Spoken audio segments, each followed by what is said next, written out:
All right, another podcast from the Michigan Institute of Athletics in Brighton, Michigan. It's going to be a great podcast today. Right before I get into it, I want to shout out VetLife. VetLife is a 501c3 nonprofit company. It's a company of veterans for veterans. Every veteran faces difficulties when they transition from active duty back to civilian life, and VetLife is there to ease that transition. If you want to reach out to VetLife, you can do so through Instagram or Facebook, or check out their website at vetlifetoday.org. So without further ado, I want to introduce Landon Foley. Landon, you and I have known each other for years, so it's really awesome to be sitting down with you today and catching up. But for the guests that don't know you or the people that don't know you, I kind of start my podcast the same way every time. I want to go all the way back and recreate your origin story. Oh boy. Kind of want to talk about, what you were like as a child, where you were born and raised, the foundational things that kind of created you into the person that you are. And then let's slowly start to build your story into modern times. Okay. For those of you who don't know, I'm Landon. I was born and raised in Downriver, Michigan, Wyandotte to be specific. It's about 25 minutes outside of Detroit. Nothing crazy, cute little town. I had a normal childhood for all intents and purposes. Twin sister, brother, mom, dad, that whole spiel. Part of my childhood I was spent growing up on my grandma's farm. We would drive up to Gladwin, Michigan. We thought we were really cool when we would wear blue jeans in the summer. I don't know, we'd be all hot and sweaty and gross and doing all these weird adventure type things as kids running around on a farm. And I mean, for the most part, it was great. We would go back home, when the weekend was over. My mom would pick us up and go back to school, and then just repeat again, doing it again the next weekend, going back up north. We did, sports as kids growing up. I guess I don't know how early it is to get into that whole situation. Whenever this is your story, so however you would like to tell it, that's what we'll do. So I am a transgender, I guess man, male, whatever you want to consider myself to identify as. So I was born female at birth, and have since transitioned to being legally considered male. And so when I guess I talk about my childhood, it's going to be all of myself in my female identifying person. I'm not easily offended whatsoever by, any kind of questions or, people using my old name. My old name was Lauren. You can, it's not, uncommon knowledge. But basically anytime I refer to myself in my childhood, it would basically, be as a girl. No, it makes sense 100%. I mean, you actually fought one of our most successful female fighters ever. Did. You had an incredible fight with Amanda Bobby Cooper. And I remember it was a war. Two were both top prospects, and you went in there and banged it out. You had an incredible fight. She banged out my face. But I had some nice black eyes after that one. That was a good So one. are you and your sister the eldest, or because you said you're a twin? Yes. Were you the eldest, or did you have a sibling that was older than you? So I have a twin sister. She was technically 2 minutes older than me. And then I had a brother. I guess had a brother. He unfortunately passed away back in 2015. That's a long story too. We can totally get into it. Yeah. But let's go to let's start with your childhood. So as a child, what were the big shaping things for you? Was it sports? Was it interests that you had? Well, what were the things that you really, invested in heavily as a child? I definitely would say sports for sure. And I know a lot of people say that sports have shaped them into the person that they are, or who they grow into be or whatever. But I really do feel like sports were very essential into becoming the person that I am. And when we were younger, where I guess I was initially getting to it, the sport, growing up doing sports thing with my sister. My sister and I at the time really wanted to play football. We were 6th or 7th grade, and my mom was just maybe it was 5th grade. I don't know. Young kid, we were we want to play football. My mom's like, no, girls and boys are built differently. You're going to get hurt. I don't want to see you get hurt. She's like, we kind of threw back at her Mom, you always said we could do whatever we wanted. You can do anything you put your mind to. You can do anything you want. You can be anything you want to be when you grow up. We were we just want to play football. We don't want to be cheerleaders, which we did. Those embarrassing pictures are somewhere. So we did the cheerleading thing for a while, and my brother got to play football. And was your brother older? I'm sorry, you mentioned. Younger. Okay, Yeah. so you were leading the way. You and your sister Yeah. were leading the way, Yeah. and you were like, "Listen, I mean, you're tomboys. That's what it Yeah, was called when we were young, 100%. right?" Yep. You were like, "We can do anything that the boys do. Yes. Like, if we want to play football, we're going to go out on that field and we're going to play football." 100%. Now, how was that perceived? Or it sounds like I heard how it was from your mother and your family standpoint. What was the influence like from your father? And what about like the community? Did you go out for the football team? Was there, I'd like to talk about, because that's an Yeah. interesting dynamic. Yeah. There's a ton of little girls Yeah. that want to go out and do things, but 100%. generally they face either resistance from parents or Yeah. from family influence or friends Yeah. or literally the community. So what was Yeah. that like, or did it get shut down before it really got rolling? It's funny because I think it's different now versus then. I think now there are young female people or young girls that do like to get into more tomboyish sports, or you do see more females going out for football team, wrestling team, all that stuff. Versus when my sister and I were younger, that wasn't really the norm. My dad was kind of quiet on the subject. My dad was always working. He was a police officer, so he was very much into his work. I don't think he liked to share his opinion on whether or not we should be allowed to play football at that time. I think like any father, he would just be concerned for A, his child, or B, his daughter getting hurt. No dad wants to see that. So I think he was just a little bit worried about what sport we decided to do. But for some reason, my mom ended up always having the hammer. As far as like the community, we always joke about this. It's like, so we ended up doing football. So I think it was 7th grade was when my sister and I ended up actually going onto the middle school football team. That's not peewee football. That's not little tykes No, running it was around. You 7th were grade. playing in middle school. Yeah, and that's when all the guys are like starting to have all these growth spurts and stuff like that. And me and my sister were probably, I don't want to say like fully grown, but like, girls, men and women's bodies are different. There's no denying that fact. So the fact that me and my sister were playing football, everybody, at first everybody was kind of, I don't want to say they were weirded out, but we just showed up to practice and acted like it was no big deal. They had us in the weight room. We're in there lifting weights with the guys. And 7th Now, grade, around it's not 7th huge, grade, have but- the men gone through most of their puberty changes? Like, were you substantially smaller than many people on the team? Or is that still the age where you're like, you might be smaller, but you're relatively close? I would say it would just depend on the person. There were guys that were my size and my sister's size, but there were also plenty of guys that were huge compared to us, and from what I would say, faster, stronger, whatever. But I think that was just like lack of training and stuff on our end as well, So now, did you made a spot on the team? And if so, what position did you play, you and your sister? So you didn't actually have to try out in middle school. You just kind of show up You're just and you're there. like, hey, I get a trophy. But we showed up.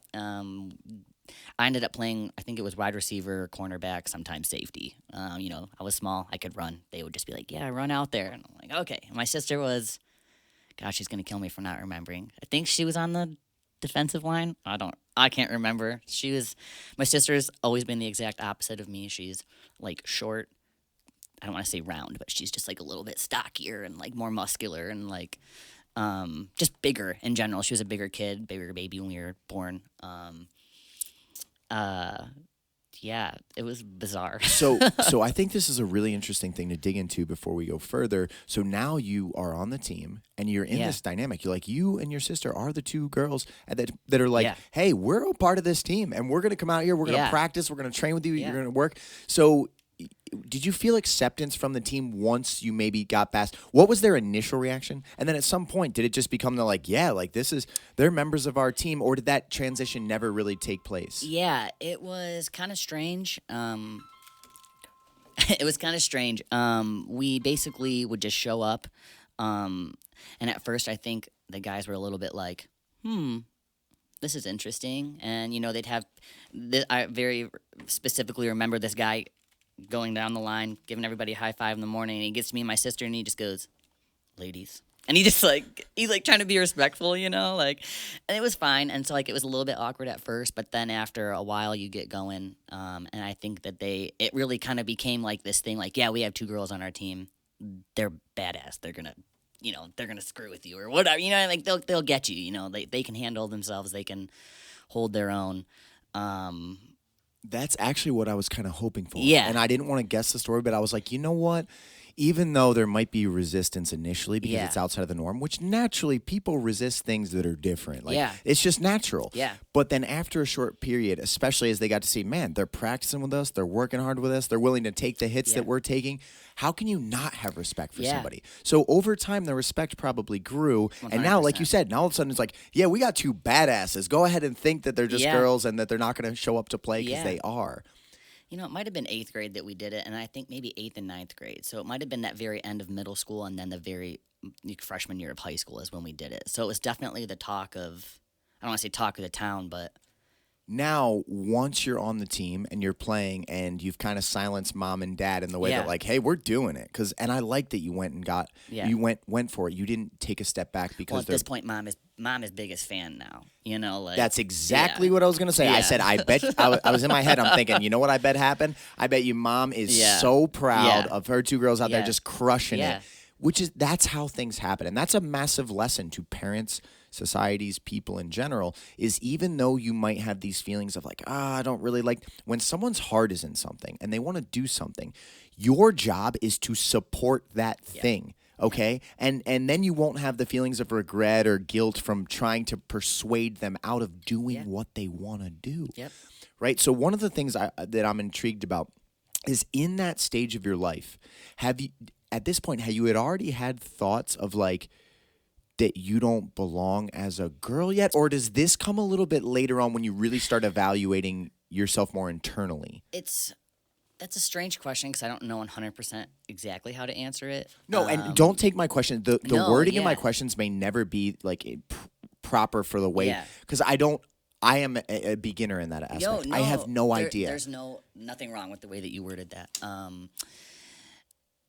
It's very apparent, like, growing up that I don't want to say different, but I definitely did not fit the mold of, like, your standard little girl. And my mom even said that to my dad when I ended up, I don't like the word coming out because it just feels like that's just, like, kind of overused or whatever, but I like to say I'm kind of like a conservative liberal in that sense. I'm kind of in between on all that stuff. So, my mom said to my dad, my dad's name is Dan. Dan, you can't be really surprised by this. Like, look at their childhood photos. Look at the fact that, I wanted to cut my hair off when I was a kid. I wanted to look like the girl from that Disney motocross movie. Do you remember those Disney Channel original movies? Anyway. I mean, I watched Disney like crazy, but I don't remember this the girl was like movie. A motocross girl, and she like chopped all her hair off to like go like act like her brother or like replace her brother in some race or something. And I wanted to be her, and I didn't know what that meant. Remember in Mulan? I just wanted to like, chop I'm a warrior all my hair too. off and like feel super cool. And my mom's like, no, like that's kind of a boyish haircut or whatever. And I'm like, I don't care. And I would wear a hat all the time. I would tuck my hair up in the hat, and so like I don't know if that's when I knew, but like I just knew that I didn't like to wear dresses. I didn't like to do all these like quote unquote girly things, like whatever. So I definitely knew that like I was different compared to other girls my age. And I think it just kind of extended into like, high school, college, whatever, that most people go through these growth and transition periods, not just, gender-wise, but, like, in life, people go through all different kinds of transitions and figure themselves out, and in reality, when I think about it now, when I was in college, you start college when you're, 19 years old, 18? I feel like it was forever 18, ago. 19. Yeah, and you feel like such an adult. And you're like, yeah, I'm an adult. Now you look back now and you're like, I didn't know anything. I'm like, I was an infant. You know what I mean? Like, and I still don't feel like an adult. I joke all the time that I feel like I'm playing house and dress up, and like, I'm like, I just keep like,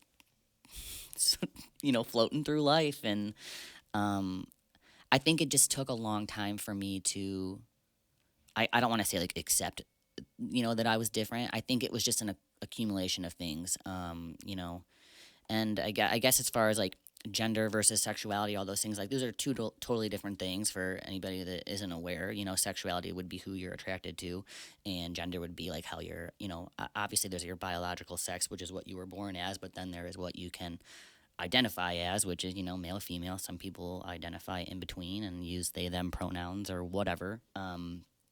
Let people do what makes them happy. I don't judge, obviously. But, when I was in high school, like, I think I was just trying to, like, fit. I don't want to say I was trying to fit in or, like, fit a certain mold. But, you don't want to stick out and be the kid that, like, gets made fun of or whatever. So I just kind of flew under the radar.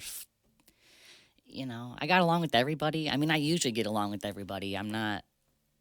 I don't know. I never really like to say I stayed with one certain clique or group of jocks. I was in band. I did football. I did rowing. Me and my sister did wrestling in high school, and that's kind of how we got started into martial arts, that kind of thing. I want to hear the story about you going out for the wrestling team, because that's a whole Yeah, nother like, level. So it's you'd already just played bizarre. football, so you knew that, like, hey, we're capable of anything. But what first intrigued you to wrestling? And then, like, what was that first practice like? Because it's a completely different experience. Wrestling is like one of the most primal. Yeah. It's one-on-one. It's you and them. What drew you to wrestling? How did you get pulled in there? And then what lessons would you say you pulled from wrestling? Yeah, I would say that I think my sister was the one to initially say that she wanted to do wrestling, and it kind of felt like the next natural step after football, because we're like, we can't go play softball now. Like, we already played football. We can't. No offense to anybody that plays softball. That I tried out for softball. I didn't make it, so I don't know. Yeah, I think that just kind of felt like the next natural step as far as, like, sports that we felt that we wanted to continue doing or pursuing. And I think my sister was the one that initially went. She went to, like, one open mat or something in, like, 7th or 8th grade, and I think she kind of had a bad experience with it. I think that, like, she kind of just got, like, shoo-shooed into the corner, and they're like, oh, yeah, there's a girl, she's going to do wrestling or whatever. And I can't remember for sure if she did a whole season before me. I don't remember for sure, but I do know, there was me, my sister, and then there was another girl. Her name's Felicia. She was on the wrestling team with us too. And it was so, like, us three kind of just, like, stuck together like glue, because, you're all relatively the same size. We already know we're kind of getting shoo-shooed into the corner, and, we kind of had our little spiel and our little thing going on at practice. But I think it was no different than the football team. You show up, you kind of have to, like, pass that initial initiation phase of, are you going to be cool and be on the wrestling team, or are you going to be, like, one of these annoying people and just, like, are you here for attention kind of a thing? But I think once they realized we were there to throw down, that they were like, they could care less.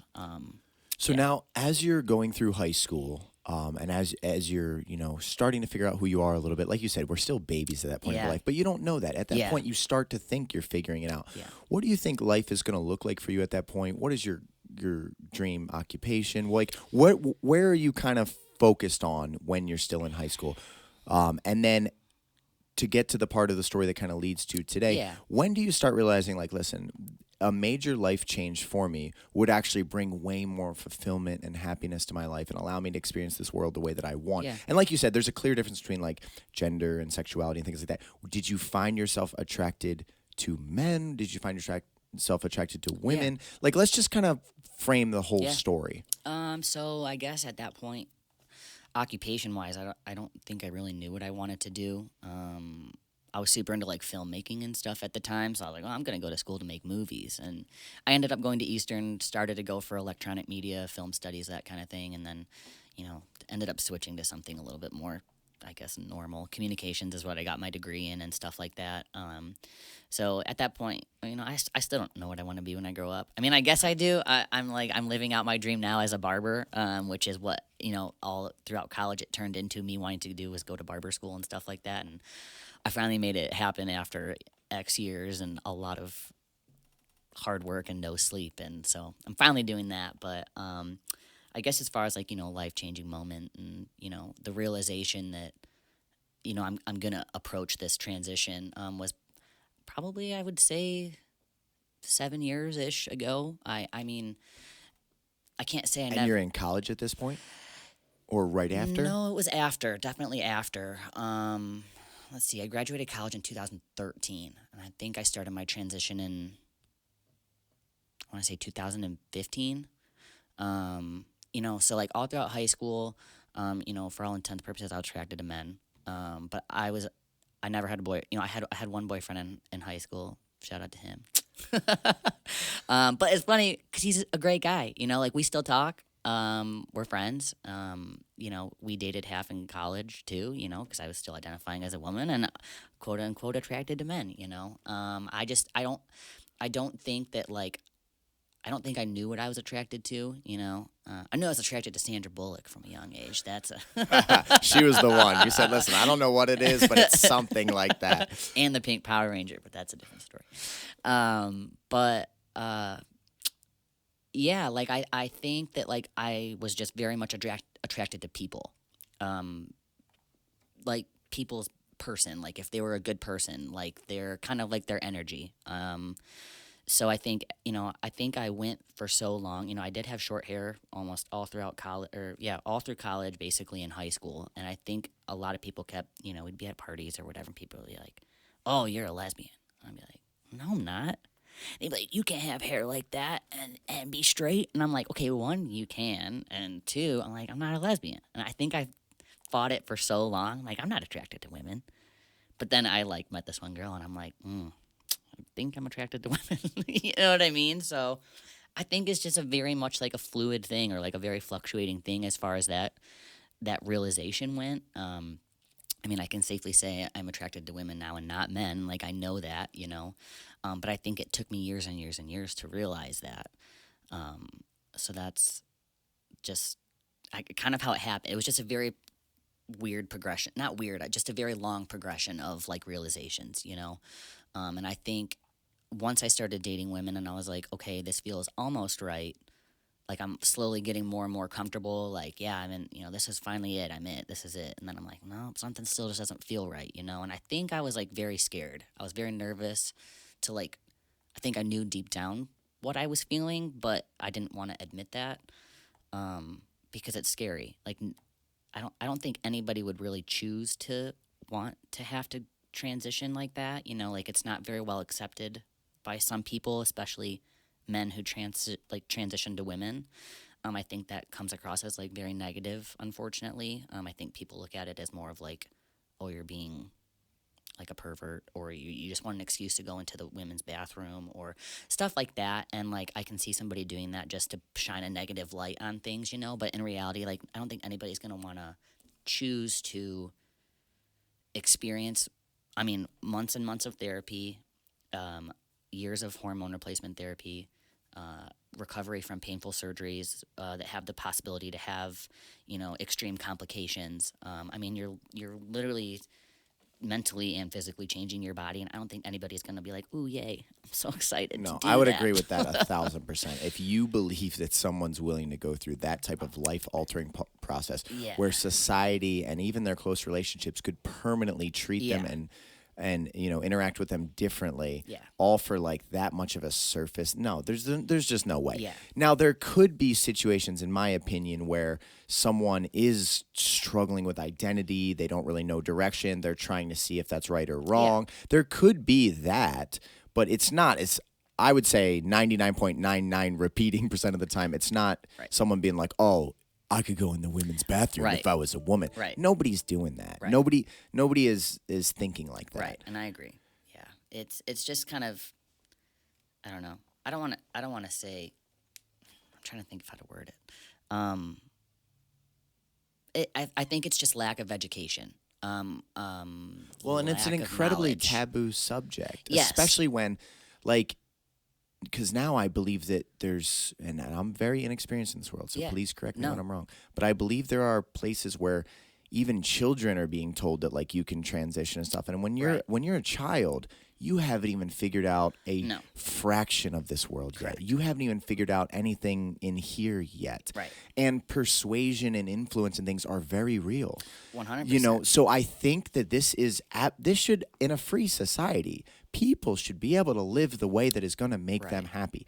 But with children, there's a certain taboo of what you expose people to can create different thought patterns and things like that. What are your opinions on something like that? Where, because you said multiple times, you're like, listen, when I was in high school, when I was in college, I was still mentally a baby. Right. I wasn't really where I am now. Right. So all of a sudden, imagine taking an 8-year-old who, because I grew up with a million tomboys. Right. My fiance was such a tomboy growing up, and she openly talks about that. Right. She's like, and now if someone was to be pressuring me or telling me they're like, oh, because you do these boy things, like you should be a boy. Right. At 8 years old, you might like, be able to. God, I need to be you know a boy. what? Okay, and now all of a sudden you might go through hormone therapy or things like this that will alter you forever. Right. When that very well may not be the answer. What are your opinions on like a topic like that? As far as like presenting it with children, I think it's pretty touchy. But like you said, look how long it took me to like realize that, and I can safely say that like I made the 100% absolute best decision for myself, and that I am like tenfold happier and so much more comfortable in myself, and like I could never imagine being the adult I am today, like in Lauren's body. I guess if that makes sense. No, it does. As far as talking about it with children, I think that like you have to kind of tread lightly. I'm not saying that you have to keep it a secret. You don't have to say, "Oh no, you can't do that yet." But like you need to be able to have open conversations about it. So let's say little Timmy comes up to you. You know, let's say he's your kid, and he comes up to you at age 8, and he's like, "Hey, Dad, I want to be a girl." And you're like, all right, well, let's sit down and talk about it. Don't go, oh, my God, no, Timmy, that's wrong. You know what I mean? Or like something, you know, I just feel like I think kids need to know that it's okay to talk about it if they have questions, if they have concerns, if they're having certain feelings, stuff like that. Because I think it is normal for little boys and little girls to like want to explore things. But they don't know that they're exploring things that are like gender issues. You know, like some little boys like to paint their fingernails for no other reason other than the fact that they like to paint their fingernails. They see mom painting their fingernails and they go, I want to be like mom. I'll paint my fingernail. You know what I mean? Like, so if someone was to take that child then and be like, oh, see this is a what we classify a female tendency and this. So maybe you need to transition to being a girl. That's where the line gets, that's where it gets ugly. Yeah. Versus just allowing children to be children. And as they develop, because it's society that sets a lot of these things. It's society that says men do this, women do that. If we went to a whole different planet and it was a new civilization, and let's say all the women played sports and men were more taking care of the children that were born, that could be a norm there. Yeah. These are structures that we created and we established. Yeah. But I think without getting off the idea that there are clear differences between men and women. Yes. You know what I mean? I think you would even support that 100%. Ideology. Yes. Because like some of the, currently, unfortunately, people are always arguing, but we have the swimmer from the NCAAs, right? Yep. And some people are like, well, you know, men and women are the same. Leah is a female now. She should be able to compete with the women. There are differences. Yeah, we need to at least be objective and honest about the fact that like testosterone makes the body different. Right. Different estrogen levels makes the body different. Right. But we need to look at so much of what we determine as male and female. Like in our society, men don't show their feelings because that makes you weak. In our society, men have to work 80 hours a week to be considered a hard worker. These are ridiculous things. Yeah. These are probably unhealthy things. Yeah. Men learning to show their emotions a little bit more and being vulnerable and being compassionate is a very powerful trait 100%. Alongside all of the traits that we would normally deem like masculine things, right? And vice versa for females. Like a woman believing that she can't be strong is just as detrimental. Yeah, 100%. It's just as detrimental.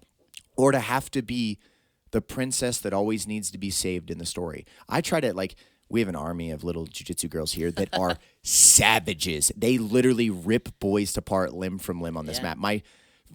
My advanced jiu-jitsu team, I had a really unique problem with the kids for a while where our girls got so good, I couldn't keep boys in the program because boys would come in and the girls would just thrash them, maul them. So I'm trying to teach those girls that like there are no limitations into what you want to do, but that's where I feel like it runs into turmoil when we try to mean just because a female is doing a male thing or a male is doing a female thing that it has to mean anything more than just a human being experiencing the world the way that they would like to experience it, right? So like without digging too deep into the controversy, when you saw the Olympic swimming thing, right?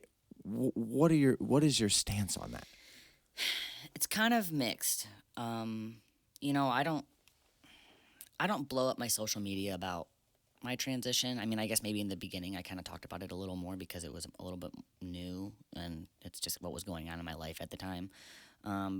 But I guess I've by the way, your story is important. Yeah. How many people out there are probably not where you are now that just feel like something is not right. That might take inspiration by your bravery and being able to stand in your reality saying like, listen, this has helped me. Yeah. This has made me a better person. This has made me enjoy this life better. I'm a better husband to my wife. I'm a better this. I'm a better, I'll be a better father to my children. I'll be all of these things, so you have to take ownership of that story. That makes you sense. have to. Yeah. You know what I mean? Because like the younger version of you maybe having the influence from someone above you saying that like, listen, my life is much better from this. Right. That can be a positive thing. So always be willing to share. And if you have negative people or hateful people, that's a reflection of them. That's not a reflection of you. Well, and that's kind of like that was kind of the topic that I touched on when I did finally make a post about Leah Thomas and the NCAA championships, and it wasn't so much like transition related. It was very much like, I guess, like human related, like we kind of touched on. You're seeing all these people post all these things, and they're like, a man competes in women's swimming, or wow, that dude sucks, or that dude should just go kill himself, or that guy's gross, ew. If that's your opinion, whatever, like, that, I don't agree with it, but everyone's going to have opinions that people don't agree on. That's just human nature. But at the same time, I'm sitting there watching all these people post these things, and I'm not saying anything, but it's people that I know, or it's people that I've, like, trained with at an MMA gym, it's like her transition is, like, at the expense of, like, a joke. Like, it's like nobody should, in my opinion, nobody should be like, oh my God, you need to go kill yourself. Like, that's another person reading that, and that's me, like somebody who has transitioned, is seeing how you are actually feeling about somebody in a transition period of their life. You know what I mean? Somebody who has transitioned physically, like myself. And it's kind of making me think, like, well, if they think that about her, what do you really think about me? 100%. And there's something super important in what you said. They're not even attacking the issue. They're being bad human beings. Correct. When you're just spewing hatred and anger and venom and all of these things, that has nothing to do with if you wanted to argue the principle of it, you would just stick to the fact that, hey, men and women are biologically different. Right. Men have certain advantages that females don't. We need to have honest conversations about whether women that transition or men that transition should compete in these sports or not. Like, but there's no emotion to that. There's no like, this person is a piece of shit and da da da da da. Right. And that's where it gets so ugly. And that's where, if you're a listener and you're one of those people throwing hatred, you need to look at the mirror and say, am I actually trying to solve a very complex problem that society faces when we allow people to pursue their own freedoms and interests? Or am I just being angry because I'm an angry person? Right. And there's a big difference in that. Because I believe we do have to have resolution for things like that. Because and I've also seen the dismissing posts like, I didn't know anybody cares about swimming. It's not about swimming. It's about we have to define lines in society so that we know how to handle complex issues like this. And you're dealing with a complex issue that involves human beings pursuing their happiness. So it's very hard. But if we start with bases of truth and we acknowledge that men and women are different in certain ways, biologically, physically, et cetera, and there are differences, well, the idea of sports is we're supposed to even the playing field as much as possible. Because, like, if you looked at any sports in the world, generally speaking, like with the physically dominant sports, the men are more successful at physical sports. In track, they're going to have the faster records. They're going to have the longer jumps. They're going to have, in weightlifting, overall, they're going to lift a heavier weight. So if we acknowledge there's a difference, okay, so clearly there are differences between men and women. We just have to find, well, what is the solution to not flat out deprive people of their ability to be happy? And the solution might not make everyone happy. The solution might be, unfortunately, if you transition, which as a society, we want to support your happiness. We want to do that. Maybe you may just have to compete against other people that have transitioned. Maybe you may unfortunately be excluded from your previous genders or your new genders sport. That is it's a very real reality. And that's a very painful reality to accept, right? That would be devastating. Imagine if you swam your entire life, and now by pursuing the version of yourself or the future that's going to make you happy, you're going to have to give up that sport. But unfortunately, if you're being objective and you're being very truthful and honest about things, and you say, listen, if I start taking hormone therapies or I was born and went through puberty as a man, I do have advantages they don't have. And I am willing to sacrifice that one thing because the life that I'm going to enjoy is much better for who I am as a person. Well, and that's where I was at. Not to cut you off, that's where I was at that was one very main reason why I didn't want to transition. I was like very afraid that I was going to have to give up sports. And as somebody who played women's collegiate sports, I was on the rowing team at Eastern.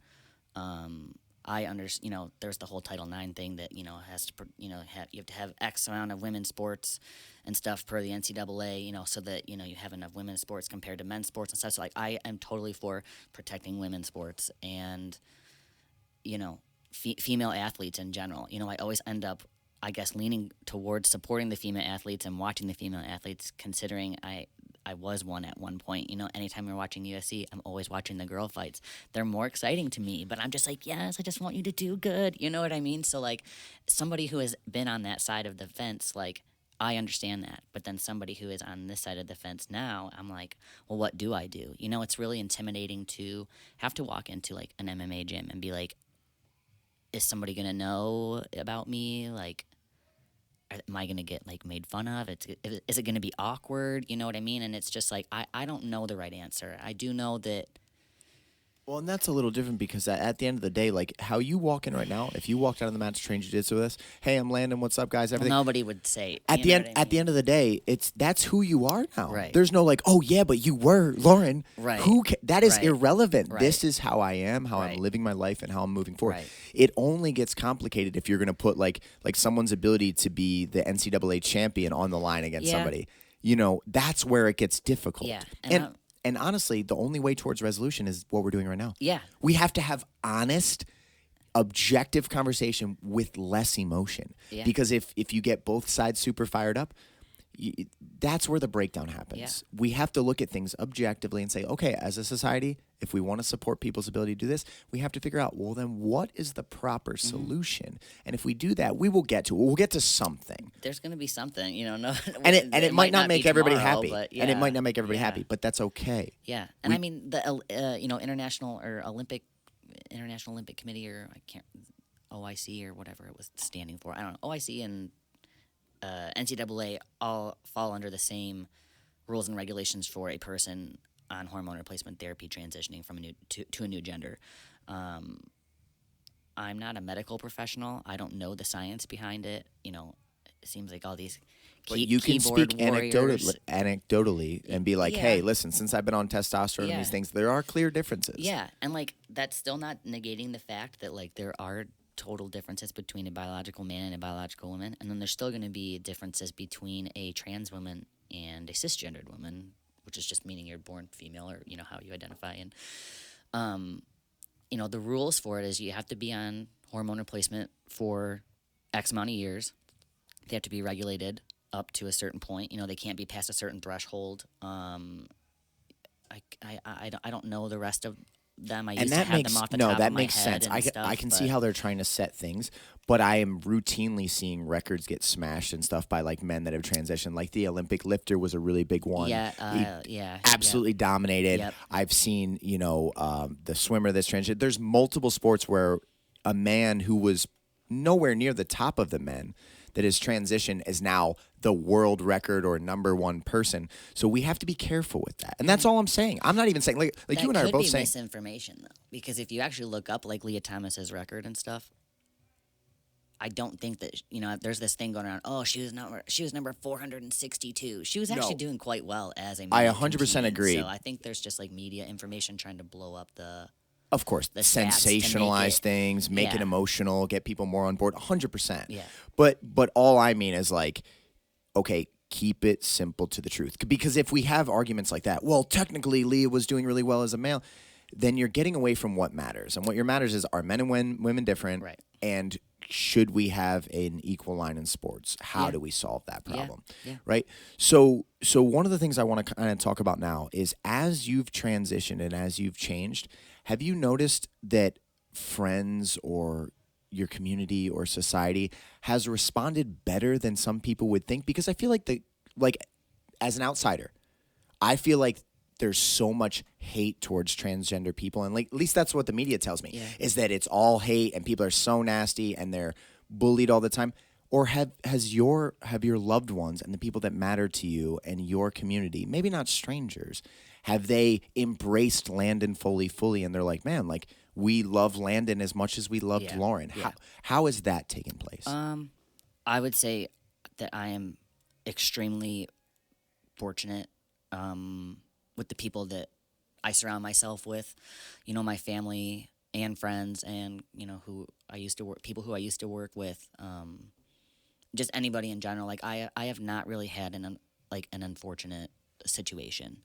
I've never really had any kind of conflict, at least face to face. I've never really had anybody tell me anything, you know, upsetting on social media, anything like that. I think a lot of it has to do with how I present myself. I don't instantly walk up to people and say, "Hi, I'm transgender. Hi, I used to be a girl. Hi." It's just, "Hey, I'm Landon. What's up?" I don't like to throw stuff in people's face. I'm not like running around waving my flags and stuff like that. And if you are, that's totally cool. That's just not. I think that there are so many other things that I would rather talk about myself than my transition, as we sit here and talk about my transition. But like that, do you know what I mean? Like just like to a Joe Schmo off the street. Like if somebody has questions, I got no problem answering questions to help educate or just break the ice. You know, if people are like, maybe have never met a transgender person or don't know that they have met a transgender person. But I'm very lucky. You know, my family has been nothing but supportive, and I think it took a while. You know, it just took a little while for my dad to come around. And I don't say come around like it was bad. I think it was just very much my dad raised two daughters and a son for 24 years, and then all of a sudden, he loses a son because my brother passed away, and now he's essentially losing a daughter too, but now gaining a son back. You know what I mean? So it was just like very, if you look at it like that, it sounds kind of screwed up, and like I think my dad's just a very black and white person, and it just was just like kind of confusing for him. But not once did I ever question like, oh my God, does my dad love me? I know my dad loves me unconditionally. I know he supports me. I know he just wants the best for me and wants me to be happy and safe. And like, I think it takes him a while to process things. That's wonderful to hear. Yeah. Because you just don't know. And there could probably be a lot of people that have gone through transitioning that their families have abandoned them, have 100% flat out pushed them out, Yeah. Disowned them. And that would be devastating because you have a Yeah. person seeking happiness that's trying to find their way in this life. Yeah. And the people they should be able to count on is the ones that loved Yeah. them before. So it's wonderful to hear that you haven't experienced that at all. Not at You've experienced love and support during your transition. And what I like that you said was, listen, I'm Landon Foley. I just happen to be transgender. Right. It is, that group identity transgender does not lead the way for Landon Foley. Right. You are Landon Foley, the individual that loves MMA, that loves Yes. this, that is married, that has Yeah. this. And just one of the branches of the tree Right. happens to be, and I'm transgender. Right. That makes sense because you have a lot of value in yourself. You don't need to gain your value from a certain thing. Right. So now, from where you're at, actually, you know what? I don't want to skip past this. You lost a sibling. Yeah. And that's devastating. And that's usually one of the hardest things that people go through, the loss of it. My mother had committed suicide when I was young, Okay. and I dated a woman for multiple years. And I got moved across the country. We tried to make a long-distance relationship work, and she ended up taking her own life. And those moments shape you to a level that unless you've gone through it, you can just Yeah. never understand. Yeah. We don't have to go exactly what caused it unless you Yeah. want to fully tell it. Yeah. But losing a sibling is one of the most devastating things that can happen to you. What was that like? What were the period of your life like? How did that shape you Yeah. differently? How did it alter the course of your life, et cetera? It's a pretty bizarre experience. I mean, I guess that's the only way that I can describe it. It still feels really weird, and it's been like 7 years. So this might turn into an entirely different conversation too. But so I was actually at basic training for the Army when my brother passed away. I had no idea you went in the military. I was in the National Guard for a very, very brief moment. So I went to basic training, and then I got a Red Cross message basically read to me from, a lieutenant there saying, hey, your brother has passed away. They didn't tell me how, anything. They just read me this very brief message in an office. It was super weird. Like, I was just, like, in shock. You know what I mean? Like, I didn't know what they were telling me at first. I, like, couldn't comprehend it. I thought they were telling me that my dad had passed away because both my brother and my dad's name is Daniel. And I was like, wait a minute, what? I was like, my brother's dead? And they're like, yeah. And I'm like, oh, okay. And then I just like sat there and I like looked over. So anytime you're at basic training, you have to have your battle buddy with you. It's like you have your assigned battle buddy with you when you're there. And so my battle buddy had to come with me. So this was all pre-transition as well. So her name's Erin Hoyt. Shout out, Erin. Love you. She was sitting next to me. I look at her and she's just sobbing, like just tears running down her face. And I'm just sitting there like, what just happened? And they're like, do you want to call home? And I'm like, can I do that? You know what I mean? I hadn't had a phone in 9 weeks, 8 weeks, whatever it was. And so I'm just like, I was in shock. So they hand me the phone. I call home. You know, they tell me, my dad answers the phone and, he's talking to me about it. And he's like, yeah, unfortunately, my brother had a drug problem and he overdosed on heroin, which is, I don't want to say shocking, but it's a very big, the opioid crisis is very real and unfortunately a huge problem, everywhere, especially in the United States. And, my dad was a police officer and my mom was a nurse. So it's just kind of like, man, you wouldn't look at that, it has no, that whole addiction thing has no determining factor, like who it affects, you know what I mean? Like you wouldn't look at our family and go, oh, wow, your kid's a junkie, right? You know what I mean? But it happens. Did you know that there was a problem there before? Like, had you guys known that your brother was struggling with drugs? Yeah, he had been to rehab, I think twice maybe. And right before I left, he had been clean for, I want to say like 100-something days. He was doing really well. And I just remember when I left for basic training, I gave him a hug. I said, be good. I'll see you when I get home. And, yeah, I guess, he ended up relapsing, and it was a whole long story for that. And I've actually interviewed a couple people on this podcast that have had trouble with heroin, and they say from the first time you ever do that, it is literally a lifelong fight. Like for the rest of your life, you're going to have this devil in your ear whispering. Yeah. No matter what you try to do, no matter how you try to pick your life back up, you just can't escape it. It's a constant. I actually have a friend, you probably know Taylor Dewar, the boxer. Name sounds very familiar. He's like a 10-1 professional boxer out of Detroit. His name's Taylor Dewar. He's died twice from heroin and been resuscitated, brought back to life, found by his mother dead. Oh my God. Resuscitated, and yet he's still alive to this day. But he's someone that talks so deeply about he's like, you don't understand. It is 24/7. Yeah. Something's haunting you from the moment you do that experience. Yeah. And I understand what it's like to have that. Your world was shattered in that moment. It's like you're living in the Twilight Zone. You can't believe, because it's a normal day until the point where that comes in. And it's like being in a movie, right? Like my father, when my girlfriend had taken her own life, picked me up from school early that day. I got called down to the office, and I remember being like, why? My dad he hasn't picked me up from school since I was a little kid. Yeah. Like, why is my father here? Yeah. And I came out to the car, and he told me that. And I had the exact same reaction as what you described. Like, there was just nothing. It was emptiness. Like, wait, what? Yeah. So while your friend is sitting there sobbing, your whole world is trying to figure what are you saying to me? My brother is gone. Well, and it's funny, like you just said, you're like, why is my dad picking me up? It's like leading up to it when you're looking back, there's all these little red flags, and you're like, oh my God, I should have known something was wrong. They when I was sitting in the office waiting for them to take me into the office, they're like, oh, where's Specialist Foley? So that was my rank at the time, and I'm like, why did they just call me Specialist? And I'm like, they call everybody at basic training Private. So they call you Private to not degrade you, but bring you down a little bit. It's like, oh, now they're trying to be nice to me. I'm like, why are they calling me Specialist? You know what I mean? I looked at Erin. I'm like, Erin, something's wrong. She's like, what do you mean? I'm like, I don't know. I'm like, I'm telling you right now, they're gonna tell me somebody died. And it's it's just intense, man. But I hate to say that's life. It is life. It's so sad. But I think I just have a totally different experience with it because I was at basic training, and you're in such a weird mindset when you're there. So I wasn't at home when it happened. My sister, my mom, my dad were all home. They have all these negative memories of it. They had to find my brother. They had to hear my mom cry. Stuff like that. Where I was just camping in the middle of the woods, just playing G.I. Joe. You know what I mean? Yeah. Gotta follow the routine. Yeah. So they sent me home. I got, I'm just weird. They just left me the computer to my first sergeant's office, and they're like, book a flight home. I'm like, okay. I'm just Googling. It was so bizarre. Not processing anything. Just cool. I get must to go home to the for next 10 days. I was like, thanks for the vacation, brother. I know that sounds awful, but it's what the heck?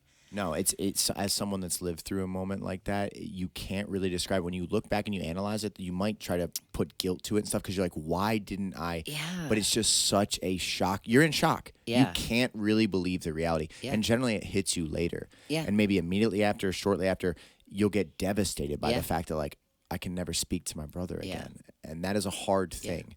And for me, it's still kind of like that. It's like I feel like he's just kind of like off hanging out at a friend's house because the last thing I did was give him a hug. So I guess that's the best, most positive aspect I can get out of it is that, you know, one, he's not, you know, in pain anymore and he's not struggling with those demons anymore. And I don't have to worry about where he's at or if he's homeless on the street begging for money or whatever that, you know, a large majority of people who struggle with that opioid addiction. Jeez, I can't even say that today. You know, who struggle with that addiction face a large majority of the time. So I guess that's before the pandemic, the opioid epidemic was like one of the main things that we were talking about. Yeah. Is it's wrecking people. Yeah. It is wiping kids out because it's just. I mean, it's devastating. Like, it's cheap. they can It's get it easy anywhere. access. You know what I mean? And it doesn't seem like it's going to be catastrophic initially, and that's how it leads to catastrophe. Yeah. Because you're like, oh, this isn't that bad. This isn't what I was told. Yeah. Next thing you know, they're on pills every day, and then it's like, well, I can get heroin. Right. You know, and that's a massive jump to Right. make as someone that That's how it doesn't do any started out drugs. for him, though, too. He had knee surgery, and you know they prescribed him, I think, Oxycontin or whatever it is they prescribe you when you get your knee scraped out, and I think it just started there. You know, I got the same thing when I I broke this arm horrifically. If you can still see gosh, this yeah, I scar, can. like, so there's nothing in here. Like that's not a Okay. normal Looks a normal little arm. empty. They had to like take everything out, and I Oh. have 2 elbows on this arm. I have an elbow here, and I mutilated it in a training accident. And they prescribed me OxyContin, Percocet, Yeah. and something else. And I remember when I was taking them, it was like nothing in the world mattered. You're floating on a cloud. Your arm could be blown off and laying on like, the "Oh, floor, look and at you're that." like, "Oh, that's unfortunate." And then you'd probably just eat some snacks. Like Yeah. But I remember feeling that and being a little bit terrified because I'm not a drug user, Yeah. and being like, "Wow, like this is a dangerous Yeah, thing." it's scary. Who knows where this? So the moment, well, actually, I tried to be heroic, and only about maybe 5 days after surgery, I was like, I'm not going to take my pain medicine anymore. Ooh. And so before I went to sleep, I didn't take them. I was like, you know what? Because I was having these thoughts, and Yeah. I know that people fall in the opioid Yeah. addiction and Very heroin. easily. Very easily. So I was Yeah. like, it's not going to be me. So I didn't take those pills one night before, but I woke up at 3 a.m. Like screaming. in the literally in the worst pain of my life, like, oh my god! And my dad, I was staying at my dad's house because it was so messed up, and he comes out, he's like, whoa, what? I'm like, give me the pills, like, no. because I tried to just be like, I don't need these, Yeah. but it's just you have to have an incredibly clear, defined, like, I am only using this to take away from extreme pain, but other than that, it's so dangerous. Yeah. It is so dangerous how you will become a person you are not with this. Yeah. Now, I had no idea you served in the military, so I kind of want to talk a little bit about that. You know, what initially made you decide, like, hey, I'm going to go into the military? Because it sounds like you went to college, you got your degree. You know, we didn't talk about like any careers or what fields you found yourself in or the struggle of trying to find a job. Yeah. You're still Lauren at Yep. the time. Yep. What makes you? I guess it's the same girl that goes out for the wrestling team that goes to the football guess team. so. Talk about that point in your life when you decided to go into the military, and then I want you to talk about the military experience before we move forward. I guess Lauren was a badass, and Landon's just kind of like chilling and vibing on Lauren's coattails. but Listen, it's okay. I watched Lauren fight, and she fought her fucking heart out. Landon downplayed it, but I tell you what, you want to watch a fight, go watch Lauren don't Foley watch versus that. Amanda Bobby Cooper. And then make sure you watch Lauren's other fights also, because no, you've absolutely put on some wars in there, and I knew you in that energy. Yeah. I remember when we showed up to the weigh-in, you had a shaved head on one party, like I remember, and you squared right up with Bobby and People put. still called me a man then. They're like, and the winner is Mr. Lauren Foley. And I'm like, haha, joke's on you now. So You're right. I remember you brought a certain energy, and you squared right up with Bobby, and you put your hands in her face, and I remember being like, "Oh, this is gonna be a Yeah. fight." You had that fighter spirit, which I loved. I mean, you know what that is? That's passion. That's conviction. That's self-belief. Like, I love that stuff. So I'm not that shocked that you went to the military, but still, as a college graduate. Most people go to the military immediately after high school. Right. Most people go to high school, and then if they graduate and they don't really have, they don't really know what they want to do, or they had a family lineage in the military, Right. or they feel particularly connected, they Right. go. I can't put any links to why Lauren wants to go into the military. Explain that period of your life. Yeah, I don't know why I decided. I mean, I guess initially I was like, student loan repayment, sweet. And then like my uncle was in the Marines. He was like a lifelong career guy, who was an amazing human being, and served his country for a very long time, doing crazy things. I have no idea even what he did. So I guess that was a little bit of a connection, I guess, on that end that kind of drew me into it. So I didn't know what I wanted to do 100%. I just knew that I wanted my student loans repaid. And so I was like, I love well, the honesty you're speaking yeah, with I right now. mean, You're like, like, listen, if it wasn't for the student loans, I probably wouldn't have I done am it. all for like serving, your country, and I think generally I just like I wanted to do something where I felt like I was part of something again, and I think like I was in college sports and did my rowing. I was on the women's rowing team or whatever in college, and I made the best friends I'll ever make in my entire life, and I was a part of a team, and so I think when I lost that and I like wasn't like competing super competitively in MMA anymore, and I didn't have rowing anymore, I'm like, well, what do I do now? I want to belong somewhere, and so I started looking into like the military. So I was looking into like part time, like reserves or National Guard, and I ended up going with National Guard. I don't know why, that's just where I ended up. So my military career was very, very brief, and I don't even consider it anything, to be totally honest, because so I went to basic training, had the incident with my brother. They sent me home for 10 days. I went back, finished basic training, and I like right at the end, I was like, I don't know if I want to do this right now. I was like, my little brother just died. I'm kind of freaking out. I can't comprehend like what just happened. And I was like, this is intense. And so like I sat down, I talked to a chaplain about it like multiple times while I was there. Like he like even got a hold of my dad for me while I was still there. He like had my dad's cell phone number. They like communicated, let me talk to my dad a couple times.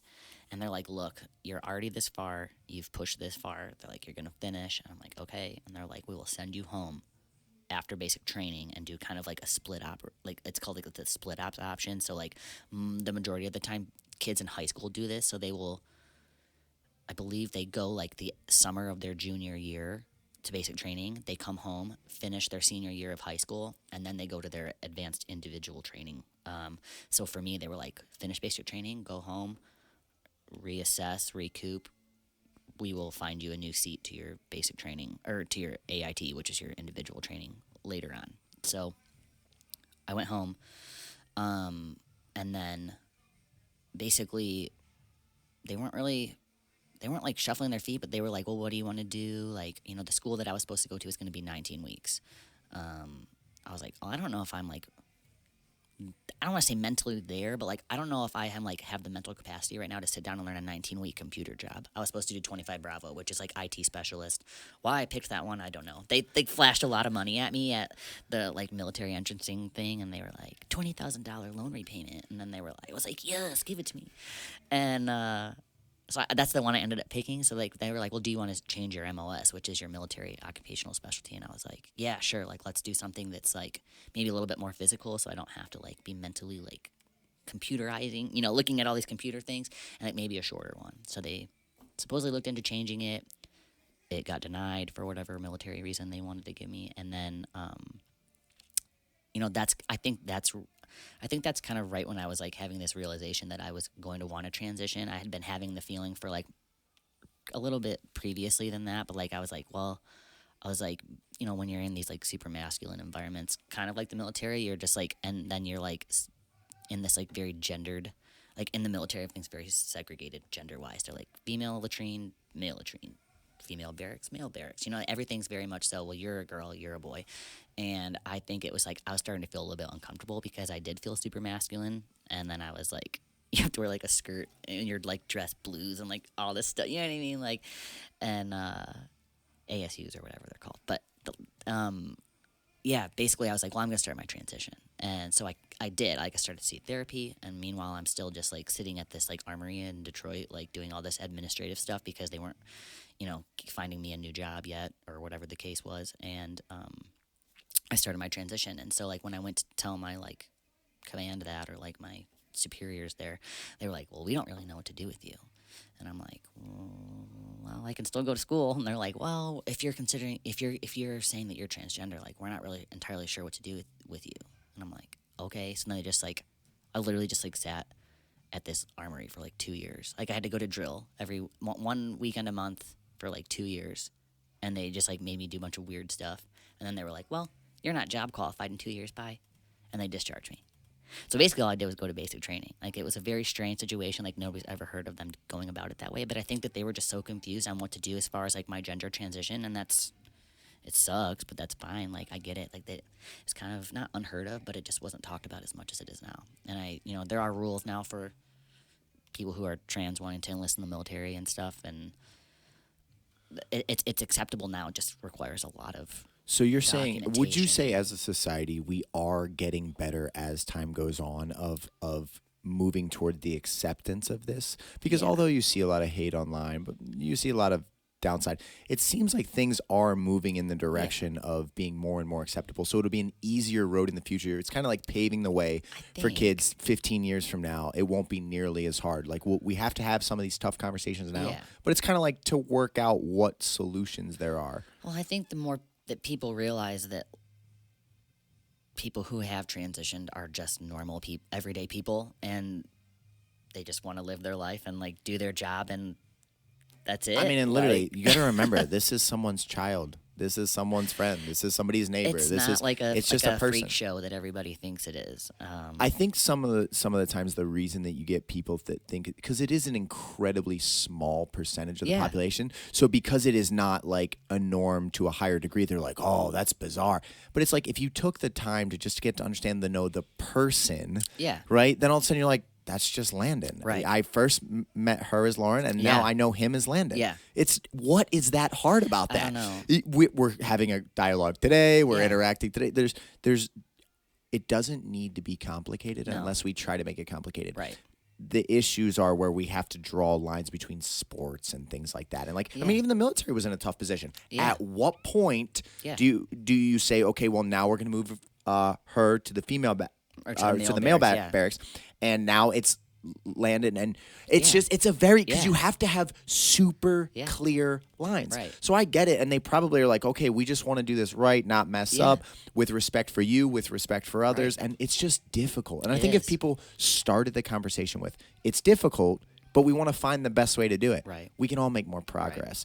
So I want you to talk a little bit about what basic training was like for the military, because that's something that so many young kids that go into the military, they're going to go through basic training. And a lot of people speak about it like it was a, not like a life-altering moment, but like it brings a lot out of you. But you were already a football player, a wrestler, a rower. You played college sports. What was basic training like for you? Did you find it not that bad? Were you put alongside the women so you got to do the female version of basic training? Just kind of give me the breakdown of what basic training was like for you. It was a very weird experience. I feel like I say that about everything, but I mean, it's the truth. Life is just a weird experience. I get a big smile on it because there's just like, it sucked, like, but you're going, it's called, going through the suck, or embrace the suck is what they say. So it's like, you just have to embrace kind of being miserable, but you're like, it's no different than team sports. You're on rowing, when I was in rowing, you're surrounded, you're literally in excruciating pain, but you're in excruciating pain with 7 other people in a boat, 8 other people in a boat. And you're going through it together. And so like, you just form these like instant connections with people, unlikely people too. It's like even my battle buddy. So I was either 23 or 24 at the time. My battle buddy was like 17 years old, fresh out of college. Like barely experienced 17 out of college or high school? Or I'm sorry, out of high school. Oh, I was like, she's a genius. Your battle buddy was a genius. I'm sorry, I was out of college. She was fresh out of high school, and I'm like, oh boy, I'm like, this is gonna be interesting. But you created a bond. 100%, like one of the best people I know, and it's like, it's really not that hard. I mean, especially for Army basic training, everybody who's in the National Guard, Reserves, and Active Duty Army all go through the same basic training. There's a couple different locations you can go to, like South Carolina, Missouri, Fort Benning in Georgia. I'm sure Fort Benning infantry basic training is a hell of a lot different than me going to Fort Jackson in South Carolina. They called it Relax in Jackson for a reason, I think, and it was fairly easy. The worst part for me was just being away from home. But a lot of self-growth takes place during that point because you have to be on your own now. You don't have your normal comfort zones, your complacencies. And I had been away from home, like going to college and stuff. So, I went to Eastern versus Downriver. It's like a 40-minute drive. It's not really being away from home. Like, I lived on my own, I hadn't lived at home in a while. And it's just strange not, like, being so disconnected from the outside world. And I vaguely remember being, like, on a bus one day. And, like, you're not allowed to talk on the bus. But you're on the bus, and the bus driver turned on music. And we're all just like, everybody just like pauses. Like you just hear everybody go, and you're like looking around and nobody can figure out what they're listening to. But it's like you realized all of a sudden that you hadn't heard music in 7 weeks. And you're like, that's weird to think about. Like I can hear music out there right now. Like the fact that I didn't hear that for 7 weeks is strange. It's just a weird, eerie feeling. But you would say that because of who you were growing up in team sports, like you were set up to handle the experience. And maybe if you had grown up never really pushing yourself, because you had already done MMA. I feel like if you can get through MMA training practices and jiu-jitsu and wrestling, like you're going to make it through the basic training without real difficulty other than you're not seeing your family a lot. You're probably being sleep deprived a little bit because you have to go on their schedule. Yeah. But overall, you were able to crush the experience. Physical aspect, not a problem. Somehow one of the drill instructors found out that I did MMA. I don't know how they found out. They're like, Foley. They call me Axel sometimes. It's like Beverly Hills Cop. They're like, I heard you do MMA. And I'm like, yeah. They're like, pull it up on YouTube. So she like hands me her phone and we're like in the middle of the forest, like at like 3 o'clock in the morning. And she's like, oh my God, you beat her ass. And she's like screaming that like I was like slamming some girl or whatever it was. And it was just a really surreal, bizarre moment. And yeah, physical, not a problem at all. So now you come out of the military. You've just gone through the death of your brother. Life is pretty strange right now. Yeah. You thought you were going to military. You're going to get your student loan paid off. You've been kind of pushed off. And now you have to kind of start from the ground up again. So you have to take a huge jump back. And at this point, you're transitioning. So you're already going through that process, right? Because that was happening while you were in the military. So now, by the way, we haven't talked at all about like relationships. Like when you were in high school, you had mentioned the relationship. Okay. When you're in college, were you in a relationship with a woman already at that point? And, let's tie that part of your life in. And then as you get back from the military, how do you start over again? What do you go like, okay, now my direction is going to be this, and that'll kind of like slowly start to lead up to where we are today? Yeah. So when I was in high school, I dated this guy, and then he went to Eastern, so then I went to Eastern. But I didn't really have anywhere else I wanted to go for college, so it's just like, I'm just going to go here. So we dated like half of college or part of college and part of high school, broke up, whatever. And then, I kind of got into with this girl, and I'm like, oh, okay, I like women now, cool. And we dated for quite a while, didn't work out, and then ended up with this other girl. I'm like a serial monogamous, like. So am I. It's like if you took off like 5 of my main relationships, it would be like, no joke. I don't want to exaggerate. It would be like 17 or 18 years of my life on like 5 people. Yeah, that's me to a T. So the last girl that I was with, she was kind of like she was the relationship that I was in when I was in basic training. Which is ultra difficult, being like taken. Yeah. Well, were you when you're in basic training, you had to stay there, right? You weren't just like going. So you're gone for that period, I was gone, and you have to juggle long distance, which is super hard. You don't get your phone, you don't get anything. All you have is literally writing letters to each other, and it was like this, like dear John, like I miss you so much. You know what I mean? Like they're so dorky, and like I used to have the letters saved. I don't know what happened to them, but. It's just a very weird thing. It's like, we come home, like my brother's gone, now, I'm still in this relationship, and I don't want to talk smack, I try to be super respectful. It was kind of a toxic relationship for both of us on both ends, and we did not have the best relationship. We went back and forth quite a bit. Honestly, that's how you grow, and that's also how you find out what you need in a person. Yeah. Because certain things, like, although opposites can attract, there's a certain level of commonality that has to exist for the relationship to be healthy, or just certain personality types. People are just naturally growing apart, and you want it to stay together because you're a serial monogamous, so you're going like, oh, well, how do I fix this? When honestly, the best answer is be like, let me appreciate the good, learn from all the things I loved, but we're clearly going different directions. And I think I try to genuinely see like the good in people, and so I'm like always trying to hang on to that, and I'm just like, you can be good, I swear, So we ended up you know, we had actually been engaged, but then, you know, we split up, and because I do what all people do when they leave basic training, graduate basic training, is you propose. That is the stereotype. I'm going to say you follow the stereotype to a T. You got out, you said, what do I have to propose now. I was writing letters to my dad while I was there. I was like, Dad, you got to buy this ring. It needs to be a princess cut. You got to make it look as close to a Tiffany ring as you can, because I don't got the budget for a Tiffany ring. But I was like, spend like $2,000, like, you know, make it look good. So, I'm joking on the $2,000. So you get out, you come back, you do recognize that the relationship is not, even if it takes time, it's not right. Now all of a sudden, you don't have a relationship. You are not really sure what the next step is. Yeah. There's a whole rebuilding stage. Yeah. And you're Landon now. Yes. Right? I mean, for all intents and purposes, you are introducing yourself as Landon, as a man. Like, so you've gone through that transition. Yeah. Start to build that part of your life, because that's a beautiful time to wander and explore, because you're kind of the attachments are gone. Yeah. You're out of the relationship. Right. You're out of the military. Right. You've finished your schooling. Yes. So really you're kind of just a human being facing like forward. a blank canvas. Exactly. To go like, what am I going to create? And that can be a lot of beauty in that. I can safely say that it has blossomed into a good, I guess, where I'm at now. But in turn, it's kind of my serial monogamy got the best of me, because my fiance and I had broken up, and then I was like, I'm going to show her, I'm going to go on Tinder. And I'm like, I don't know how to date. I'm like, this is weird. Also, how do you date as like a transgender individual on like a normal, like heteronormative dating app? And I'm like, I don't know how to online date. This is weird, but I'm going to make a profile anyway. So I made one, you know, and total fish out of water, just like, going for it. I start swiping and I see this girl. I'm like, oh, she's kind of cute. Sure. And then like we matched, and I'm like, I didn't think I would get a match instantly. So like her name's Kathleen. We start talking. We're talking more, like, but I didn't want to talk on the phone because I still think I sound like an inflated like helium type chipmunk. Like I can't stand my voice. Like hearing it right now on this headphone drive me crazy. But my voice is usually like a dead giveaway, because I tend to like.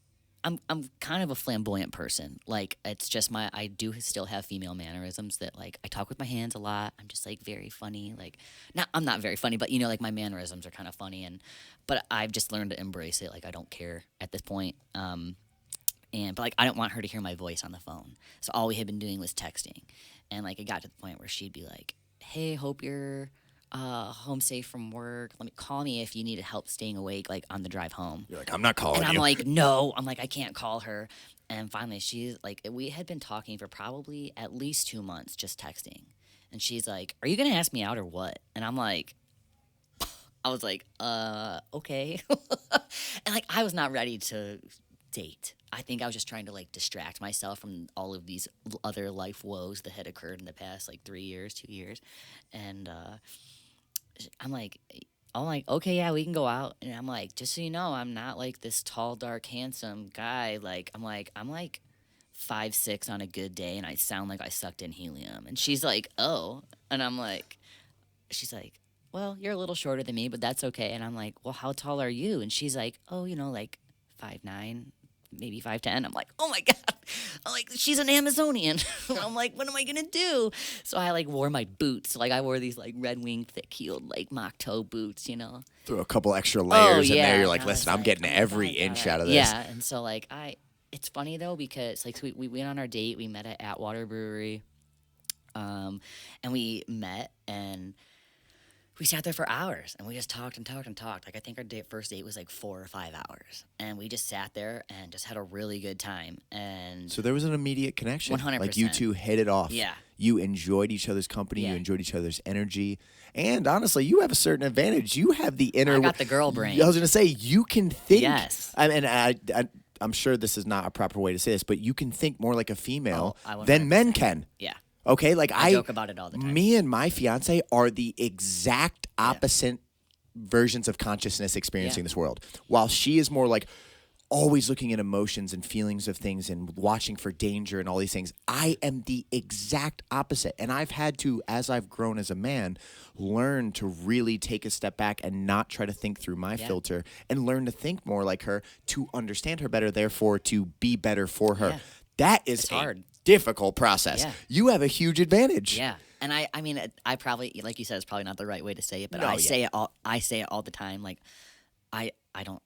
I'm not easily offended. Like, I very much so make jokes about it, my transition in a legitimate, like, lighter way. Not like, oh, I am self-degrading or anything like that. But like, that's the only way you're gonna have like good conversations about it, in my personal opinion. And honestly, that's the way to drive the needle towards more understanding and acceptance when you say, like, listen, ask questions. Yeah. Try to figure out what you want to know. Try to figure out what it is that you don't understand. It's pretty straightforward. Yeah. This allows me to pursue my happiness. Yeah. I enjoy my body better. I enjoy the way I exist in the world better. What is difficult to understand? Kathleen says I'm cheating. She's like, you have girl brain. That's not fair. And I'm like, I know. And That's I'm like, how I thought of it. I'm like, I know how to play the game. I'm like, Landon has a little bit of a cheat code in there that I can't punch in. Okay, because I'm so objective, black and white, information, analytical, da da da da. And my fiance thinks in shades, in very broad shades, and I don't even know if she believes in objective truth. Yeah. Like, she's always like, well, there's versions of it. And I'm like, no, there is a truth. And then there's... We'll get into an argument, and Kathleen will just text me back, K. And I'm like, I know what K means. But like, if I was a normal born male, I'd be like, sweet, she's not mad at me. That's the end of the conversation. We're all set here. Guess we're good for later. Yeah. So you meet Kathleen. Yeah. You guys hit it off. Do you tell her initially? No. Okay. I was scared. You know I'm excited about the story, and our listeners are going to be, because that is that's like the movie story. In the movies, someone has some deep, dark secret that they're trying to hold on to, and for fear of showing that to the world, they're afraid of, rejection, that they won't be accepted. There was actually, I just watched a Disney movie the other day. My life's I'm a Disney princess.